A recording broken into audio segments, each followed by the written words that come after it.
नमस्कार दोस्तों। दोस्तों, स्वागत है आपका इस दिलचस्प कहानी में। आज हम इस कहानी में जानेंगे कि एक राजा जो गुरूर में आकर यह ठान लिया था कि वह एक किसान के बेटे का भाग्य बदल देगा, लेकिन क्या आप जानते हैं कि वह खुद किसकी चपेट में आ गया? क्या भाग्य को कोई बदल सकता है या जो लिखा है वही सच होता है? यह कहानी आपको सोचने पर मजबूर कर देगी। तो चलिए, बिना समय गंवाए इस रोमांचक कहानी को शुरू करते हैं। कृपया अंत तक बने रहिएगा, क्योंकि इस कहानी में आपको बहुत ही मजा आने वाला है, जो आपको सोचने पर मजबूर कर देगा। दोस्तों, बहुत समय पहले की बात है। एक जंगल के किनारे शिवांक नाम का एक सुंदर पक्षी और उसकी पत्नी सुधा रहते थे। दोनों जंगल की शांति और सुंदरता में खुशहाल जीवन बिता रहे थे। लेकिन एक दिन सुधा ने शिवांक से कहा, स्वामी, हमें इस जंगल से निकलकर शहर जाना चाहिए। मैंने सुना है कि वहाँ हमारे जैसे कई पक्षी रहते हैं। उनके साथ रहना कितना अच्छा होगा। शिवांक ने उसे समझाने की कोशिश की। प्रिय, शहर में जाने का मतलब है हर दिन झगड़े और परेशानियां। यहाँ हमारे पास कितना सुकून है। हमें इस शांति को छोड़ने की कोई जरूरत नहीं है। लेकिन सुधा अपनी बात पर अड़ी रही। आखिरकार शिवांक ने उसकी जीत के आगे हार मान ली और दोनों उड़कर एक नगर में पहुंच गए। उस नगर का राजा वीर सिंह एक विशेष विद्या जानता था, जिसे कराव शास्त्र कहते हैं। यह विद्या उसे पशु पक्षियों की भाषा समझने की क्षमता देती थी। राजा को हर जीव की आवाज और भावनाएं समझ में आ जाती थी। नगर पहुंचने के बाद शिवांक और सुधा ने राजा के सुंदर बगीचे को अपना ठिकाना बना लिया। एक दिन सुधा ने शिवांक से पूछा, स्वामी, क्या हमारे भाग्य में लिखा था कि हमें इस नगर में आना पड़ेगा?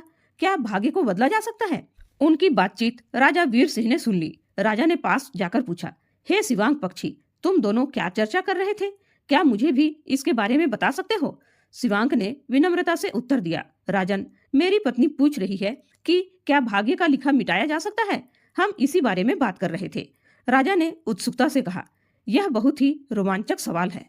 क्या तुम मुझे इसका उत्तर दे सकते हो? शिवांक ने कहा, हे राजन, इसका उत्तर मैं आपको एक कहानी के माध्यम से दूंगा। कृपया ध्यान से सुनिए। फिर शिवांक ने कहानी बताना शुरू किया। बहुत समय पहले की बात है। धवलपुर नामक नगर में रामचरण नाम का किसान अपनी पत्नी कमला के साथ रहता था। वे बहुत गरीब थे। उनकी हालत इतनी खराब थी कि 2 समय का भोजन जुटाना भी बहुत मुश्किल था। एक दिन रामचरण के घर एक बेटे का जन्म हुआ। इस खुशी ने उनकी सारी परेशानियों को जैसे भुला दिया। उनके घर में पहली बार हंसी खुशी का माहौल था। उनके पड़ोसी और रिश्तेदार उन्हें बधाई देने आए। कुछ दिन बाद एक सिद्ध संत आत्मानंद जी उनके दरवाजे पर भिक्षा मांगने आए। रामचरण ने उनका स्वागत किया और भोजन के लिए अंदर बुलाया। जब इस प्रकार से वह किसान उन संत आत्मानंद से बार बार विनती करता है, तो संत आत्मानंद जी मना नहीं कर पाते और किसान के घर के अंदर आ जाते हैं। दोनों पति पत्नी बड़े ही श्रद्धा भाव से महात्मा जी को भोजन कराते हैं और भोजन कराने के बाद वह किसान संत आत्मानंद से कहता है, हे प्रभु, यह मेरा पुत्र है। कृपया इसे ऐसा आशीर्वाद दीजिए जिससे कभी भी इसके जीवन में कोई दुख तकलीफ न आने पाए। संत आत्मानंद जैसे ही उस बच्चे को आशीर्वाद देने के लिए अपना हाथ उठाते हैं और जैसे ही महाराज की दृष्टि उस शिशु पर पड़ती है, तो शिशु के हाथ पर एक चिन्ह देखकर संत आत्मानंद बहुत विचार करने लगते हैं। किसान ने जब संत आत्मानंद को विचार में मग्न देखा, तो किसान उन संत आत्मानंद से कहता है, हे प्रभु, क्या बात है? मेरे पुत्र को देखकर आप किस चिंता में पड़ गए? सब कुशल मंगल तो है ना? संत आत्मानंद बोले, बेटा, चिंता की कोई बात नहीं है, सब कुशल मंगल है। आपके घर में जिस बच्चे ने जन्म लिया है, यह तुम्हारा पुत्र तो बड़ा ही किस्मत वाला है। इसके हाथ पर जो चिन्ह बना हुआ है, यह इशारा करता है कि तुम्हारे पुत्र के भाग्य में राजयोग लिखा हुआ है और यह 17 वर्ष की आयु में ही इस नगर का राजा बन जाएगा। जब किसान ने कहा, महाराज, ये कैसे संभव हो सकता है? किसी गरीब का पुत्र भला राजा कैसे बन सकता है? तो इस पर संत आत्मानंद उस किसान को समझाते हुए बोले, बेटा, परमात्मा की इस दुनिया में हर काम संभव है। इसने अपने पिछले जन्म में कोई ऐसा कार्य किया है जिसके कारण इस जन्म में इस बालक को राजपाट नसीब होगा। आगे समझाते हुए वह महात्मा जी बोले, बेटा, जैसे ही तुम्हारे पुत्र की आयु 17 वर्ष की होगी, तो इस नगर का जो राजा है, उसकी इकलौती पुत्री से तुम्हारे पुत्र का विवाह होगा और विवाह के बाद राजा की धन दौलत और गद्दी पर तुम्हारे पुत्र का अधिकार हो जाएगा। यह सब बातें मैं तुम्हें ऐसे ही नहीं बता रहा हूँ। मैं इन सब बातों को इसकी किस्मत की लकीरों को देखकर बोल रहा हूँ। जहाँ कुछ समय पहले एक बच्चे ने जन्म लिया था, संत की भविष्यवाणी सभी को जब पता चली और यही बात राजा को पता चली, तब राजा ने महात्मा जी से पूछा, महात्मा जी, उस बच्चे में ऐसी क्या खूबी है जिससे सभी लोग उस बच्चे के दर्शन को आ रहे हैं? इस पर संत आत्मानंद जी बोले, राजन, उस बच्चे के हाथ पर एक ऐसा नीला निशान बना हुआ है जिसका होना इस बात का संकेत है कि वह इस राज्य का राजा बनेगा। राजा बोला, महात्मा जी, ये सब झूठी बातें हैं, ऐसा कभी नहीं हो सकता, क्योंकि इस राज्य का राजा तो मैं हूँ। भला मैं उस गरीब किसान के पुत्र को अपने राज्य का राजा क्यों बनाऊंगा? संत आत्मानंद जी बोले, राजन, कोई इंसान न तो किसी को राजा बना सकता है और न ही गरीब बना सकता है। बनाने वाला और बिगाड़ने वाला तो कोई और ही होता है। और रही बात उस किसान के पुत्र की राजा बनने की, तो मैं आपकी जानकारी के लिए बता दूं कि आज से ठीक 17 वर्ष बाद उस किसान के पुत्र का विवाह आपकी इकलौती बेटी के साथ होगा और विवाह के बाद वह इस नगर का राजा बन जाएगा। राजा ने कहा, महात्मा जी, कौन सी बेटी, किसकी बेटी? मेरी तो कोई औलाद ही नहीं है, फिर आपकी भविष्यवाणी कैसे सत्य साबित होगी? तब संत आत्मानंद जी बोले, राजन, आज से 1 वर्ष बाद आपकी रानी की कोख से एक कन्या जन्म लेगी। उसी कन्या के साथ इस गरीब किसान के पुत्र का विवाह होगा और विवाह के उपरांत वह इस नगर का राजा बन जाएगा। दोस्तों, संत आत्मानंद जी के मुख से जब राजा ने इन बातों को सुना, तो इन बातों को सुनकर वह खुश होता है और दुखी भी होता है।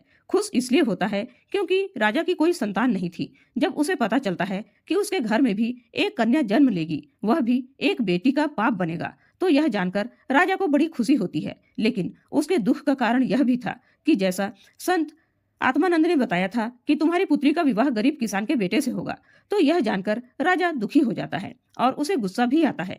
राजा अपने मन में विचार करता है कि आखिर एक मामूली से किसान का बेटा मेरा दामाद कैसे बन सकता है? मैं ऐसा बिल्कुल भी नहीं होने दूंगा। दोस्तों, यह सोचकर उस साधु महात्मा से कहता है, आपको क्या लगता है, एक मामूली से किसान के बेटे के साथ मैं अपनी पुत्री का विवाह कर दूंगा? संत आत्मानंद जी ने कहा, राजन, जो उस बच्चे के भाग्य में लिखा हुआ है उसे कोई नहीं मिटा सकता, क्योंकि विधाता का लिखा तो पत्थर की लकीर होती है, कोई उससे छेड़छाड़ बिल्कुल नहीं कर सकता। उस राजा को अपनी ताकत पर बड़ा ही घमंड था। उसने कहा, महात्मा जी, चाहे कुछ भी हो जाए, मैं अपनी बेटी का विवाह उस 2 कौड़ी के किसान के बेटे से हरगिज नहीं होने दूंगा। और रही बात विधाता के लिखे की, तो मुझ में इतनी सामर्थ्य है कि मैं उस विधाता के लिखे को मिटा कर रख दूंगा। संत आत्मानंद जी ने मुस्कुराते हुए कहा, राजन, मैं भी यही हूँ और आप भी यही हो। पहले वह समय आ जाने दो, फिर देखते हैं कि क्या होता है, कौन किस पर भारी पड़ता है। राजा ने कहा, ठीक है महात्मा जी, समय आने दो, फिर आप देखना। और यह कहकर राजा संत आत्मानंद जी को प्रणाम करके अपने घोड़े पर सवार होकर अपने महल को चल देता है। महल पहुंचकर राजा विचार करता है कि ऐसा क्या किया जाए जिससे लाठी भी न टूटे और सांप भी मर जाए। मैं ऐसा क्या करूं जिससे ऐसी नौबत ही न आए कि मुझे अपनी बेटी का विवाह उस गरीब किसान के बेटे से करना पड़े। पूरी रात राजा इसी उधेड़ बुन में गुजार देता है। काफी सोचने के बाद उसे एक युक्ति नजर आई। अगले दिन राजा ब्राह्मण का भेष बनाकर उस किसान के गांव में जाता है। गांव पहुंचकर उसने गांव वालों से पूछा कि उस किसान का घर कौन सा है जिस घर में कुछ दिन पहले एक बच्चे ने जन्म लिया है। तो गांव वालों ने उस गरीब किसान के घर का पता बता दिया। पता पूछकर राजा उस किसान के घर पहुंचा और बाहर से ही आवाज लगाई, क्यों भाई, कोई घर में है? हमें कुछ दान दे दो भाई, हम भूखे ब्राह्मण हैं। आवाज सुनकर किसान अपने घर से बाहर आता है और किसान ब्राह्मण को प्रणाम करता है। ब्राह्मण बना राजा कहता है, हमें कुछ दान दे दो, हम बहुत दूर से चलकर आए हैं। और फिर ब्राह्मण किसान से कहता है, बच्चा, मैं भाग्य भी देख सकता हूँ। मुझे ऐसा लग रहा है कि तुम्हारे घर में कोई पुत्र ने जन्म लिया है और तेरे पुत्र के दाएं हाथ में नीले रंग का निशान है। किसान कहने लगा, हाँ बाबा। ब्राह्मण कहने लगा, हम सब कुछ जानते हैं, आप उस पुत्र को हमें दिखा दो। वह किसान अपने पुत्र को घर से लेकर बाहर आया और ब्राह्मण को दिखाने लगा। उसके बाद ब्राह्मण कहने लगा, यदि यह पुत्र तुम्हारे साथ रहेगा तो 17 साल के बाद इसकी मृत्यु हो जाएगी, और यदि तुम इस बच्चे को किसी को दान दे दोगे तो 17 वर्ष बाद वह तुम्हें लौटा देगा, और यदि तुम इस बच्चे को अपने पास रखना चाहते हो तो यह मर जाएगा। इस बात को सुनकर किसान रोने लगा और कहने लगा, बाबा, हम अपने बच्चे को अपने से अलग नहीं कर सकते। ब्राह्मण बना राजा कहने लगा, यदि तुम किसी और को नहीं देना चाहते तो मुझे इसे दे दो, 17 वर्ष के बाद यह मैं तुम्हें लौटा दूंगा। राजा समझाते हुए बोला, भाई देखो, मैं तुम्हारा बच्चा तुमसे हमेशा के लिए थोड़े ही मांग रहा हूँ। मैं तो बस तब तक के लिए मांग रहा हूँ जब तक यह 17 वर्ष का न हो जाए। जब यह 17 वर्ष का पूरा हो जाए, जब इसकी विवाह योग्य उम्र हो जाए, तब मैं तुमको तुम्हारा बच्चा वापस लौटा दूंगा। फिर तुम अपने बच्चे के साथ सुखपूर्वक रहना। सीधा साधा किसान जब भेष बदले हुए राजा की इन बातों को सुनता है तो उसे राजा की बातों में सच्चाई नजर आती है और वह किसान बच्चा देने के लिए हाँ कर देता है। उस बेचारे को क्या पता था कि यह ब्राह्मण के भेष में इस नगर का राजा है और उसकी इन बातों के पीछे कुछ और ही मनसा छुपी हुई है। किसान अपनी पत्नी के पास जाता है और पत्नी से कहता है, प्रिय, हमारे दरवाजे पर एक बड़े ही दयालु ब्राह्मण आए हुए हैं और वे कहते हैं कि यदि बच्चा हमारे पास रहेगा तो 17 वर्ष के बाद उसकी मृत्यु हो जाएगी, इसलिए वह हमारे बच्चे का लालन पालन करना चाहते हैं। अपने पति की इन बातों को सुनकर पहले तो उस किसान की पत्नी मना कर देती है, लेकिन किसान जब अपनी पत्नी को बताता है कि वह हमारा बच्चा हमेशा के लिए नहीं बल्कि कुछ सालों के लिए अपने घर रखना चाहता है, तो यह सुनकर किसान की पत्नी भी अपने बच्चे को ब्राह्मण को देने के लिए तैयार हो जाती है। दोनों पति पत्नी अपने कलेजे के टुकड़े को लेकर घर के बाहर आते हैं और ब्राह्मण बने राजा को अपना बच्चा देते हुए कहते हैं, हे ब्राह्मण देवता, हम अपना बच्चा तो आपको दे देंगे, लेकिन हमारी एक शर्त है। जब ब्राह्मण बने राजा ने पूछा, क्या शर्त है? तो किसान की पत्नी बोली, जब हमारा बेटा 17 वर्ष का हो जाए तो तुम्हें हमारा बच्चा वापस करना होगा। यदि आपको हमारी यह शर्त मंजूर हो तो ही हम तुम्हें अपना बच्चा दे सकते हैं। राजा ने कहा, मुझे तुम्हारी सभी शर्तें मंजूर है, अब आप मुझे अपना बच्चा दे दीजिए। जब आपका बच्चा 17 वर्ष का हो जाएगा और उसकी विवाह योग्य उम्र हो जाएगी तो मैं तुम्हारा बच्चा वापस लौटा दूंगा। अब आप ज्यादा विलंब न करिए और अपना बच्चा मेरे हवाले कर दीजिए। मैं इस बच्चे का आपसे भी ज्यादा अच्छा ख्याल रखूंगा। इस प्रकार वह किसान दंपत्ति अपने बच्चे के हित की खातिर अपने नवजात शिशु को ब्राह्मण बने हुए राजा के हवाले कर देते हैं और राजा खुशी खुशी उस बच्चे को लेकर आगे चल देता है।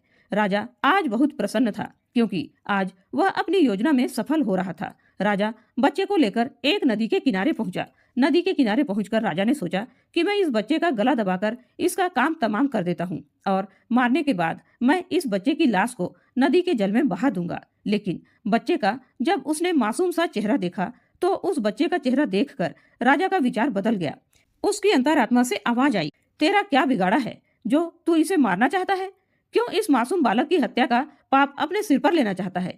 इस पाप के लिए तो तुझे नरक में भी जगह नहीं मिलेगी। ऐसा राजा जब अपनी अंतरात्मा की आवाज को सुनता है तो उसके हाथ कांपने लगते हैं। वह बच्चे की हत्या नहीं कर पाता। फिर सोचता है, ऐसा क्या करूं जिससे मेरे हाथों इस बच्चे की हत्या भी न हो और भाग्य का लिखा भी मिट जाए। काफी सोच विचार कर राजा इस निर्णय पर पहुंचा कि मैं इस बच्चे को एक लकड़ी के बक्से में बंद करके जिंदा ही जल में बहा देता हूँ, जिससे मैं बाल हत्या के पाप से भी बच जाऊंगा और इसके साथ में मेरी बेटी की शादी भी नहीं होगी। यही सोचकर राजा एक ऐसा संदूक तैयार करता है जिसमें बच्चे को सांस भी मिलती रहे और वह पानी में भी न डूबे। संदूक तैयार हो जाने के बाद राजा उस किसान के बेटे को लकड़ी के संदूक में रखता है और उस संदूक को नदी के बहते हुए जल में प्रवाहित कर देता है। यह सब करने के बाद राजा अपने महल को चल देता है। आज राजा बहुत ही प्रसन्न था कि आज मैंने विधाता के लिखे को मिटा दिया, क्योंकि राजा सोच रहा था कि जिस संदूक को मैं बहाकर आया हूँ वह संदूक जब गहरी नदी में जाएगा और नदी में कोई बवंडर पड़ेगा तो नदी के बवंडर में फंसकर संदूक डूब जाएगा और उस बच्चे की मृत्यु हो जाएगी। जब बच्चा ही नहीं रहेगा तो फिर कैसे इसके साथ मेरी बेटी का विवाह होगा? यही सोचकर राजा बड़ा निश्चिंत होकर अपने नगर को लौट गया। लेकिन दोस्तों, उधर तो वह राजा उस किसान के बच्चे को नदी में बहाकर वहां से चला गया। इधर वह संदूक बहता हुआ किसी अन्य नगर के किनारे पर जा पहुंचा। उस नगर का एक धनवान सेठ लक्ष्मी नारायण रोज सुबह सवेरे नदी में स्नान करने के लिए आता। उस दिन जब वह सेठ नदी पर स्नान करने आया तो उसे नदी के जल में बहता हुआ संदूक नजर आया। सेठ ने जल में बहते हुए संदूक को देखा तो वह बहते हुए उस संदूक के पास पहुंच गया और उस संदूक को खोलकर देखने लगा।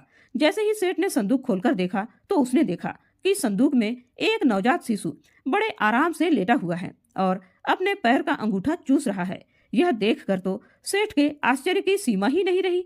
सेठ ने तुरंत बच्चे को उठाया और उसे अपने सीने से लगा लिया। सेठ ने सोचा, मैं रोज गंगा स्नान के लिए आता हूँ, माँ गंगा की सेवा करता हूँ, इसलिए माँ गंगा ने प्रसन्न होकर मुझे यह बच्चा भेंट किया है।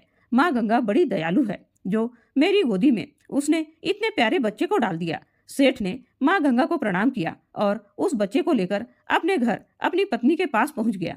जब सेठ लक्ष्मी नारायण की पत्नी ने उस बच्चे के बारे में पूछा कि यह किसका बच्चा है, तो सेठ ने सारा घटनाक्रम अपनी पत्नी को बता दिया और बोला, प्रिय, माँ गंगा ने हमारी पुकार सुन ली। उसने हम निज संतान के घर में यह बच्चा भेजा है। सेठ जी की पत्नी ने हाथ जोड़कर मन ही मन माँ गंगा को धन्यवाद दिया और माँ गंगा का धन्यवाद देकर सेठानी ने वह बच्चा सेठ के हाथों से अपने हाथों में ले लिया और उस बच्चे को लेकर लाड़ प्यार करने लगी। सेठ और सेठानी ने बहुत ही लाड़ प्यार से उस बच्चे का पालन पोषण किया, खूब पढ़ाया लिखाया और इस योग्य बना दिया कि वह अपने पैरों पर खड़ा हो सके। इस तरह से उस किसान के पुत्र को सेठ और सेठानी के घर में रहते हुए पूरे 17 साल बीत गए और वह बच्चा अब एक युवा बन चुका था। एक दिन वह बच्चा अपने दोस्तों के साथ खेल रहा था, तभी वहां से दूसरे राज्य के राजा की सवारी निकली। जिस समय उस राजा की सवारी निकल रही थी, उसी समय एक छोटा सा बच्चा कहीं से घूमता घूमता राजा के काफिले के सामने पहुंच गया और काफिले के आगे जाकर खड़ा हो गया और राजा का काफिला तो अपनी धुन में चला जा रहा था। उस छोटे से बच्चे पर किसी का ध्यान नहीं गया। उधर अपने दोस्तों के साथ में खेलते हुए सेठ के लड़के की नजर उस बच्चे पर पड़ गई, तो वह बच्चे को देखकर चिल्लाते हुए राजा के काफिले की तरफ भागा और बड़ी ही फुर्ती से उसने उस मासूम को बचा लिया। जिस राजा का वह काफिला जा रहा था, वह वही राजा था जिसने कई साल पहले उसे नदी में बहा दिया था, और वह लड़का जिसने मासूम बच्चे की जान बचाई थी, वही लड़का था जिसे राजा भेष बदलकर किसान के घर से ले आया था और बाद में नदी में बहा दिया था। जैसे ही राजा की नजर उस लड़के के हाथ पर पड़ी, तो हाथ पर नीला निशान देखकर राजा समझ गया कि हो न हो यह वही लड़का है जिसको मैंने नदी में बहा दिया था, लेकिन यह जीवित कैसे बच गया। राजा ने तुरंत ही अपने काफिले को रुकने का इशारा किया और अपने सैनिकों से बोला, जो लड़का अभी अभी काफिले के सामने से गुजरा है, उस लड़के को पकड़कर हमारे पास लाओ। हम उसकी बहादुरी के लिए उसे इनाम देना चाहते हैं। राजा के सैनिक तुरंत ही सेठ के लड़के के पास पहुंचे और उसे अपने साथ बुला लाए। जब सेठ का लड़का राजा के सामने पहुंचा, तो उसने राजा को प्रणाम किया और पूछा, आप कौन हो और आपने मुझे क्यों बुलाया है। राजा बोला, बेटा, हम तुम्हारे पड़ोस के राज्य के राजा हैं और तुम्हारी बहादुरी के लिए हम तुम्हें पुरस्कार देना चाहते हैं। हम तुम्हें कोई इनाम दे उससे पहले हम आपसे कुछ सवाल पूछना चाहते हैं। सेठ का लड़का बोला, कहिए राजन, आप मुझसे क्या पूछना चाहते हो। तो राजा बोला, बेटा, तुम्हारा कौन सा गांव है, कौन तुम्हारे माता पिता हैं और तुम्हारे हाथ पर यह नीला निशान कैसा है। राजा के पूछने पर वह लड़का कहता है, हे राजन, मैं पड़ोस के गांव में रहता हूँ और मेरे पिता सेठ लक्ष्मी नारायण बहुत ही धनवान सेठ हैं, और आप जिस निशान की बात कर रहे हैं, यह निशान तो मेरे हाथ पर बचपन से ही है, लेकिन आप यह सब क्यों पूछ रहे हैं। राजा ने कहा, बस ऐसे ही, कोई खास बात नहीं है।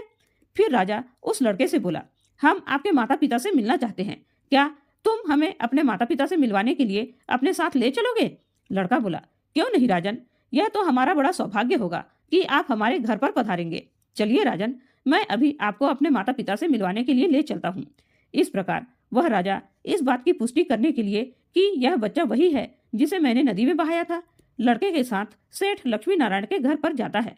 सेठ लक्ष्मी नारायण जी जब अपने पुत्र के साथ में किसी राजा को आता हुआ देखते हैं, तो सोचने लगते हैं कि ऐसा क्या हो गया जो किसी दूसरे राज्य का राजा मुझसे मिलने के लिए मेरे घर आ रहा है। जब राजा सेठ जी के पास में पहुंच गया, तब सेठ जी ने राजा से पूछा, महाराज, आप किस नगर के राजा हैं और किस प्रयोजन से आप मेरे द्वार पर पधारे हैं। राजा कहता है, सेठ लक्ष्मी नारायण जी, मैं आपके पड़ोस के राज्य का राजा हूँ और मैं आपके घर आपको बधाई देने के लिए आया हूँ। जब सेठ ने पूछा, किस बात की बधाई, तब राजा बोला, सेठ जी, आपका बेटा बड़ा ही बहादुर है। आज इसने अपनी बहादुरी से एक मासूम से बच्चे की जान बचाई है। सेठ जब राजा के मुख से अपने पुत्र की प्रशंसा सुनता है, तो उसका सीना चौड़ा हो जाता है। सेठ राजा से कहता है, हाँ महाराज, मेरा बेटा तो बचपन से ही बहादुर है और जब से यह हमें मिला है, तब से हमारे घर में बरकत ही बरकत है। राजा ने कहा, आपको मिला है? मैं समझा नहीं, आपके कहने का क्या मतलब है। तो सेठ लक्ष्मी नारायण जी कहने लगे, महाराज, अब आपसे क्या छुपाना, यह मेरा असली बेटा नहीं है। यह तो मुझे नदी के किनारे एक संदूक में पड़ा हुआ मिला था। राजा को जब यह बात पता चलती है कि यह वही लड़का है जिसे कुछ साल पहले उसने नदी में बहा दिया था, तो यह सुनकर राजा चिंता में पड़ जाता है। कुछ देर सोचने के बाद राजा उस सेठ से कहता है, सेठ लक्ष्मी नारायण जी, मैं आपके पुत्र की बहादुरी का कायल हूँ और मुझे अपनी बेटी की सुरक्षा के लिए ऐसे ही बहादुर लड़कों की आवश्यकता है। यदि आप आज्ञा दें तो मैं आपके लड़के को अपने यहाँ नौकरी पर रखना चाहता हूँ। सेठ ने कहा, राजन, यह तो बड़ी ही अच्छी बात है कि मेरा बेटा आप जैसे राजा के यहाँ नौकरी करेगा। मैं इसके लिए सहमत हूँ। सेठ लक्ष्मी नारायण की सहमति मिलने के बाद वह राजा एक चिट्ठी लिखता है। चिट्ठी लिखने के बाद वह राजा उस चिट्ठी को एक लिफाफे में बंद करता है, उस पर अपनी मोहर लगाता है और अपने हस्ताक्षर करता है। यह सब करने के बाद राजा सेठ के लड़के से कहता है, बेटे, मैं तो अभी किसी काम से दूसरे राज्य को जा रहा हूँ, तो तुम इस चिट्ठी को लेकर मेरे राज्य में चले जाओ और इस चिट्ठी को महारानी को दे देना। चिट्ठी पढ़ते ही महारानी तुम्हें नौकरी दे देगी।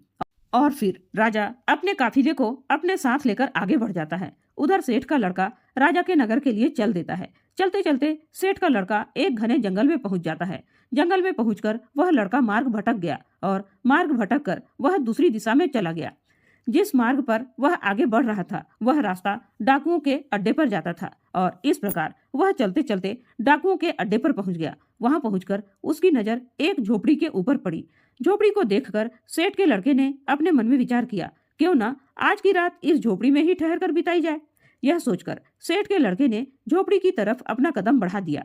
जैसे ही वह लड़का उस झोपड़ी के अंदर पहुंचा और जैसे ही उसने झोपड़ी के अंदर को झांका तो अंदर का नजारा देखकर वह हैरान रह गया, क्योंकि जो झोपड़ी बाहर से उजाड़ और खंडहर थी, उस झोपड़ी के अंदर नीचे जाने के लिए सीढ़ियां बनी हुई थी और उन सीढ़ियों का दूसरा सिरा एक आलीशान महल तक जाता था। प्यारे दोस्तों, जैसे ही लड़का सीढ़ियां उतरकर नीचे महल में पहुंचा तो उसने देखा कि एक बूढ़ी महिला खाना बना रही है। जब उस बुढ़िया की नजर उस लड़के पर पड़ी तो लड़के को देखकर वह बुढ़िया बोली, बेटा, तुम कौन हो, कहाँ से आए हो और बिना इजाजत तुम अंदर कैसे प्रवेश कर गए। सेठ के लड़के ने सारा घटनाक्रम उस बुढ़िया को बताया और कहा, माता जी, मैं रास्ता भटक कर आपके पास आया हूँ। यदि आप मुझे एक रात ठहरने की इजाजत दे दे तो आपकी बड़ी मेहरबानी होगी और मैं वचन देता हूँ कि सुबह होते ही मैं यहाँ से चला जाऊंगा। सेठ के लड़के की इन बातों को सुनकर वह बुढ़िया बोली, बेटा, तुम्हारे यहाँ रुकने में मुझे तो कोई आपत्ति नहीं है, लेकिन तुम नहीं जानते जिस जगह पर तुम अभी भी खड़े हो यह जगह डाकुओं का अड्डा है। यदि उन्हें पता चल गया कि कोई अनजान व्यक्ति हमारे अड्डे पर आया है तो वह तुम्हें जिंदा नहीं छोड़ेंगे। सेठ का लड़का बोला, माता जी, रात बहुत हो गई है और आगे जंगल का रास्ता है। इतनी रात को मैं कहाँ जाऊं, कहाँ रहूं? मुझे तो रास्ते का भी ज्ञान नहीं है। मैं रास्ता भटक चुका हूँ। अगर बाहर गया तो जंगली जानवर मुझे मारकर अपना भोजन बना लेंगे। अब ऐसी स्थिति में माता जी, आप ही मुझे कोई रास्ता दिखाइए जिससे मेरे प्राण बच जाएं। सेठ के लड़के की इन बातों को सुनकर उस बुढ़िया को उस लड़के पर दया आ गई। उसने रात गुजारने की इजाजत दे दी। कुछ समय के बाद डाकू अपने अड्डे पर वापस आ गए। जैसे ही उनकी नजर घर के कोने में सोए हुए सेठ के लड़के पर पड़ती है तो वे उस बुढ़िया से पूछते हैं, अम्मा जी, ये लड़का कौन है और यहाँ हमारे अड्डे पर क्या कर रहा है? डाकुओं के पूछने पर वह बुढ़िया कहती है, बेटा, यह बहुत ही नेक दिल बच्चा है और यह नौकरी की तलाश में राजा का पैगाम लेकर राजमहल को जा रहा है। इससे तुम्हें कोई खतरा नहीं है। बेचारा मार्ग भटक गया है और यहाँ आ पहुंचा है। डाकू बोले, अम्मा जी, तुम भी कितनी भोली हो, किसी को भी पनाह दे देती हो। किसी ने यदि हमारे बारे में दुष्ट राजा को बता दिया तो राजा हमारा जीना दुश्वार कर देगा। तभी दूसरा डाकू बोला, रुको, मैं अभी इस लड़के की तलाशी लेता हूँ, कहीं यह राजा का गुप्तचर तो नहीं है। और ऐसा कहकर वह सोते हुए सेठ के लड़के की तलाशी लेने लगता है। जब डाकू सेठ के लड़के की तलाशी लेता है तो उसे सेठ के लड़के की जेब से राजा का लिखा हुआ पैगाम मिलता है, जिस पर राज्य की मुहर और राजा के हस्ताक्षर किए हुए थे। बड़ी सावधानी के साथ वह डाकू उस चिट्ठी को खोलता है। जेब में रखी हुई चिट्ठी को बाहर निकालकर पढ़ने लगता है। चिट्ठी पढ़कर डाकू कहता है, छी छी छी, हे भगवान, हमारे राज्य का राजा कितना घटिया राजा है। जब बुढ़िया पूछती है, बेटा, ऐसा इस चिट्ठी में क्या लिखा हुआ है जिसे पढ़कर तुम अपने ही नगर के राजा को घटिया राजा बोल रहे हो? तब डाकू उस अम्मा जी से कहता है, अम्मा जी, चिट्ठी में लिखा है कि रानी, जैसे ही यह लड़का तुम्हारे पास पहुंचे और जैसे ही तुम इस चिट्ठी को पढ़ो तो चिट्ठी पढ़ने के साथ ही इस लड़के को मारकर कहीं दूर फेंक देना और यह काम मेरे आने से पहले हो जाना चाहिए। मैं इसे क्यों मरवाना चाहता हूँ और मैंने क्यों नहीं मारा, इन सवालों का जवाब मैं नगर आकर तुम्हें दे दूंगा।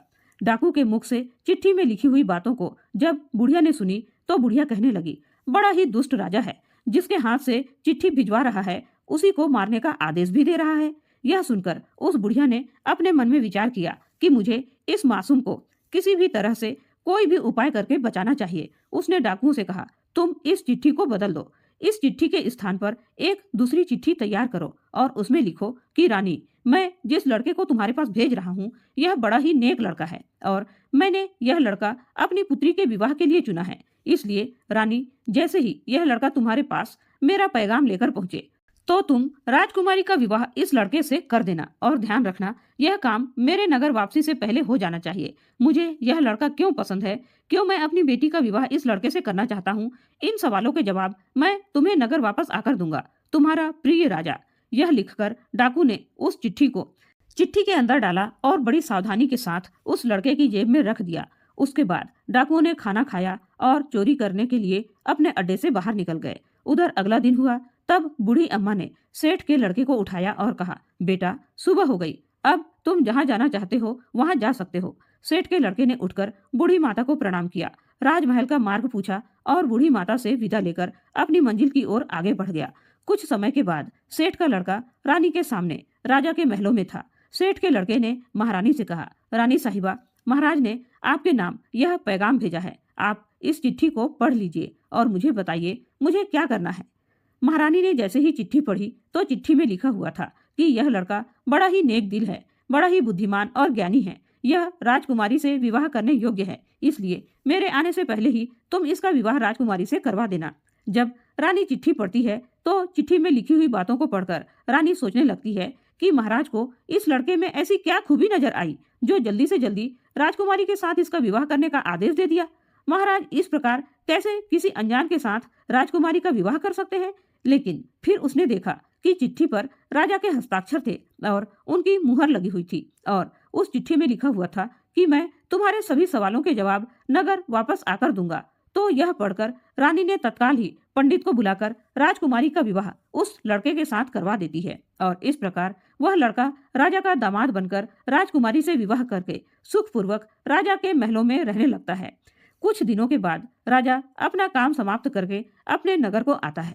राजा बड़ा ही प्रसन्न था क्योंकि उसे लग रहा था कि अब तक तो रानी ने उस लड़के को मरवाकर कहीं दूर फेंक दिया होगा, अब उस लड़के के साथ मेरी बेटी का विवाह कैसे हो सकता है। उसने सोचा था, मैंने तो भाग्य के लिखे को मिटा दिया है। लेकिन जैसे ही राजा अपने महलों में पहुंचता है और उस गरीब किसान के बेटे को अपनी राज्य की गद्दी पर बैठा हुआ देखता है तो उसके आश्चर्य की सीमा नहीं रहती, क्योंकि जिस लड़के को राजा ने रानी के पास इसलिए भेजा था कि रानी उसका कत्ल करा देगी, लेकिन यहाँ तो सब उल्टा ही हो गया। जब उसे यह पता चलता है कि मेरी पुत्री का विवाह उसी व्यक्ति के साथ हो गया है जिसकी भविष्यवाणी संत आत्मानंद ने की थी, तो यह जानकर राजा क्रोध में भर जाता है। उसे अपनी पत्नी पर बहुत ही गुस्सा आता है कि रानी ने मेरी आज्ञा का पालन क्यों नहीं किया। उसने महारानी से पूछा, मैंने जब तुम्हें इस लड़के को मारने का आदेश दिया था, फिर तुमने इसके साथ राजकुमारी का विवाह क्यों कर दिया। राजा की इन बातों को सुनकर रानी कहती है, महाराज, मैंने तो वही किया है जैसा आपने आदेश दिया था, इसमें मेरी क्या गलती है। राजा ने महारानी को चिट्ठी दिखाने का आदेश दिया। महारानी चिट्ठी लेकर बाहर आई। राजा ने जब चिट्ठी खोली और उस चिट्ठी में लिखी हुई बातों को पढ़ा तो देखा उसमें तो कुछ और ही लिखा हुआ है। यह देखकर राजा ने बड़े ही गुस्से में आकर सैनिकों से कहा, सैनिकों, जाओ और जाकर उस लड़के को पकड़ कर लाओ जिसके साथ राजकुमारी का विवाह हुआ है। सैनिकों ने तुरंत ही राजा की आज्ञा का पालन किया और उस किसान के बेटे को पकड़कर राजा के सामने ले आए। राजा ने गुस्से में लड़के से कहा, तुम्हारी हिम्मत कैसे बढ़ गई मेरी पुत्री से विवाह करने की। तुमने मुझे बहुत बड़ा धोखा दिया है और मेरे राज्य में धोखे की सजा केवल और केवल मौत होती है। अब तुम मरने के लिए तैयार हो जाओ। मैं तुम्हें अपना दामाद किसी भी कीमत पर स्वीकार नहीं कर सकता।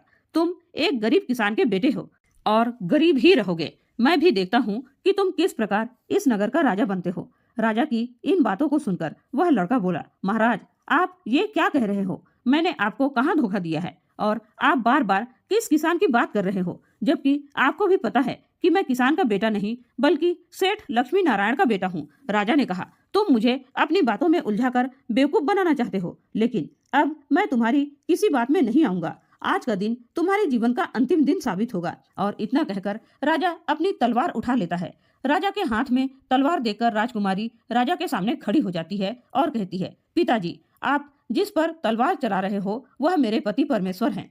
उन्हें मारने से पहले तुम्हें मुझे मारना होगा।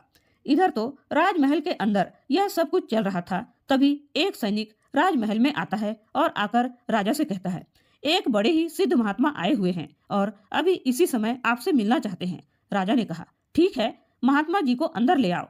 आदेश मिलते ही सैनिक दौड़ता हुआ महात्मा जी के पास जाता है और उन्हें अपने साथ में ले आता है। राजा ने उठकर महात्मा जी को प्रणाम किया और उनके आने का प्रयोजन पूछा।